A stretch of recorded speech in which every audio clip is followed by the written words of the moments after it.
back by the desk with Trevor, who's been serving us wonderfully in the sound and audio department recently.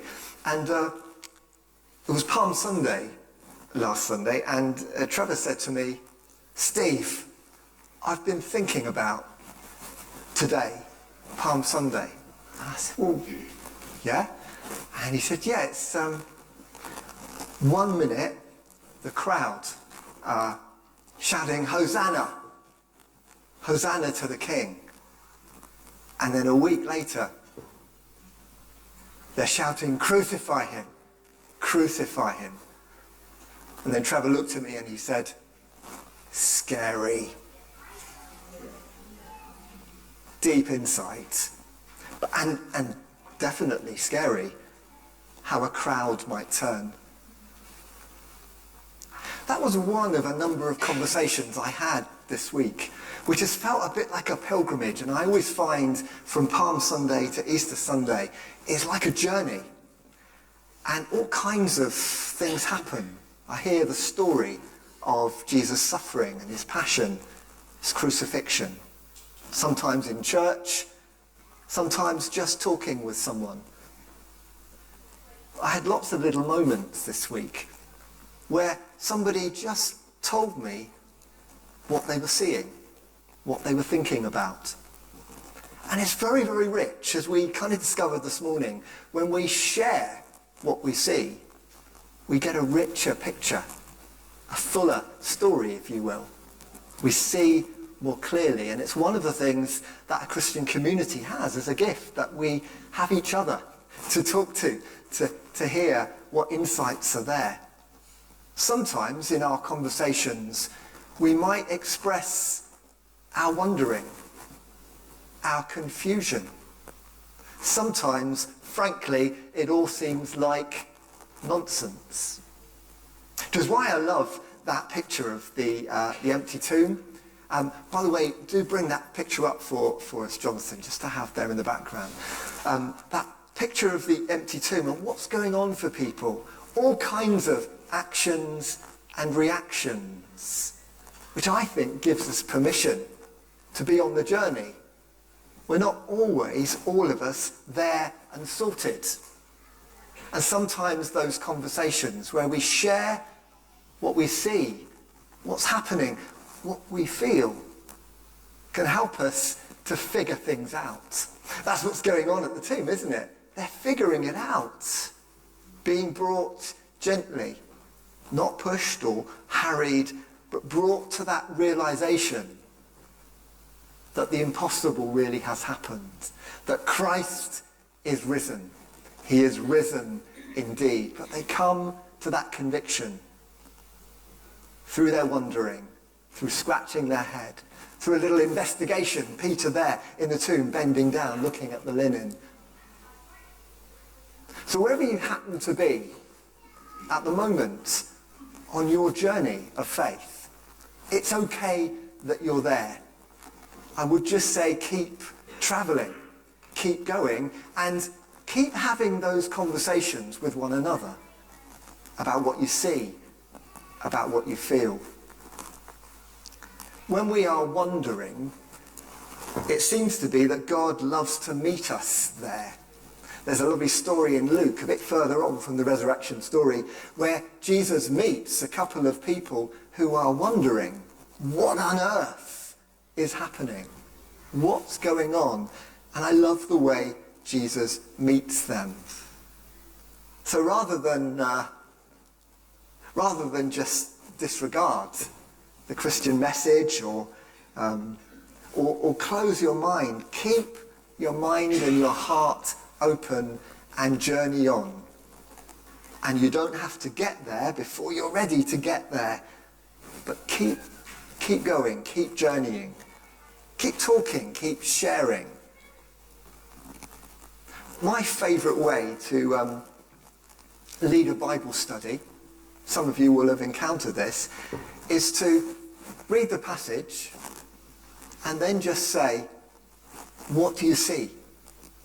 What have you noticed? I found it's by far the best way to lead a Bible study. I could come with 10 carefully crafted questions that will take people into my theology of this passage. But when I've asked, what do you see? What are you noticing? I often find that just as people begin to share that, again, saying what they see, something amazing happens. And we begin to hear what God is saying. We can share what we each see, and the picture can form. But what does God see? The question up on the screen, do you see what I see, Steve Elmes? I'd like to just take my name away from that. Imagine instead God asking that question. Do you see what I see? In the words of the song that we've just heard Katrina sing, what God has done, what God is doing. When we see what God is up to, things begin to change. There's a favourite story of mine in the Old Testament where Joseph, now a prince of Egypt, has his brothers before him who are they're cowering because they betrayed him. They tried to kill him. And Joseph has every reason to deal harshly with his brothers. But there's a wonderful scene where Joseph says to his brothers, don't be afraid. What you intended for evil, God meant for good. What you intended for evil, God meant for good. Joseph sees what God is doing. Through the events of the Passion Week, through crucifixion, we can only imagine that those who had followed Jesus were in utter despair and confusion. It was a dark, dark night. Evil was doing its worst. And yet later, at the empty tomb, we're able to look again at what happened and see the most important thing to see. That God was working to save us. That's the meaning. That's what God is doing. I love this image that Kirsty has kind of prepared for us in our publicity for Easter. Do you see what I see? Standing in the empty tomb, fathoming it out, but there's no body here. Christ is risen. And from that place, looking at the cross again and seeing that this terrible event where evil conspired to put a good man to death, God was meaning it for good. God was working to save us. And it's that revelation, again in the words of the song that we heard, I am forgiven and heaven is my home. To see what God has done and what he's doing. I wonder how you get on with that in your own life, particularly in the twists and turns and the difficult bits. To see and trust that God is working for your good. Hope rising within you. We are called to live in hope, a living hope that pulses within us. I kind of look at that image and it seems to me that the very life of God is pulsing. And that life, that hope, is given to us. As we see and we say what we see and we share what we see and what we feel and our vision comes clearer, hope rises within us so that we live hopefully in the world. I want to end with a story. And This was a story that I nearly began the service with, but decided not to.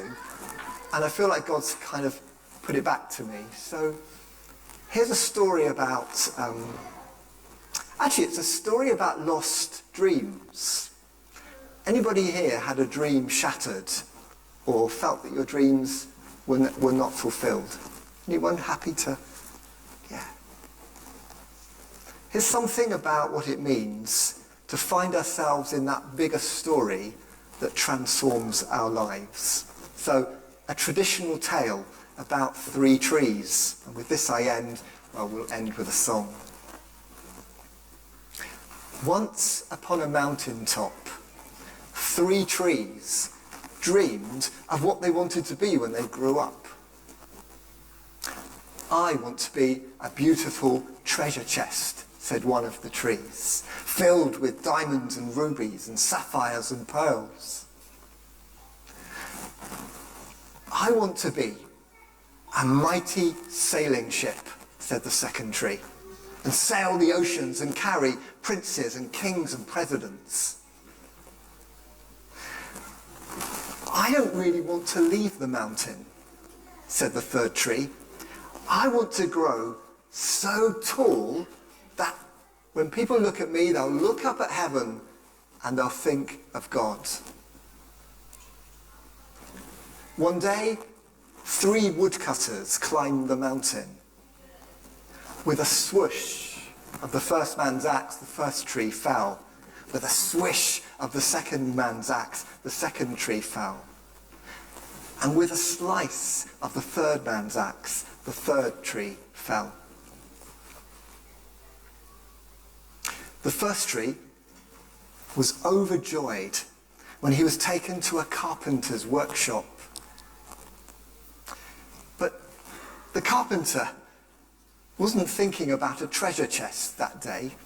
Instead, he fashioned with his work-worn hands a feeding box. The second tree was tingling with excitement when he was taken to the shipyard. But no mighty sailing ships were made that day. Instead, a simple fishing boat. The third tree was sad, bewildered, confused as he was taken and was cut into strong beams and left in the lumberyard. And he wondered what had happened to his dream. I wanted to be the tallest tree. And when people would look at me, they'd think of God. Well, the years went by, and the 3 trees pretty much forgot about their dreams.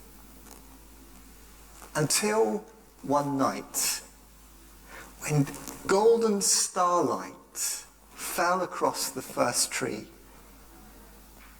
As a young mother placed her newborn baby into the feeding box, all at once the first tree knew that it was holding the greatest treasure in the world. And many years later, when a weary traveller and his companions climbed into the fishing boat, and a storm came up, and the second tree shuddered in its timber. But the traveller stood up and commanded the storm to be still. And all at once, the second tree knew that it was carrying the King of heaven and earth. And later, on a Friday, the third tree was startled when its beams were yanked out of the woodpile, and shuddered and shivered as it was dragged on the shoulder of a young man through an angry crowd, and shuddered as soldiers nailed the hands of the young man into its wood. And it felt ugly, harsh, and cruel. But on Sunday morning, very early, when the sun came up and the earth shook with joy beneath her, all at once, the third tree knew that God's love and power had changed everything and made the first tree beautiful and the second tree strong. And every time people thought of the third tree, well, they thought of God. And that was better than being the tallest tree in the world.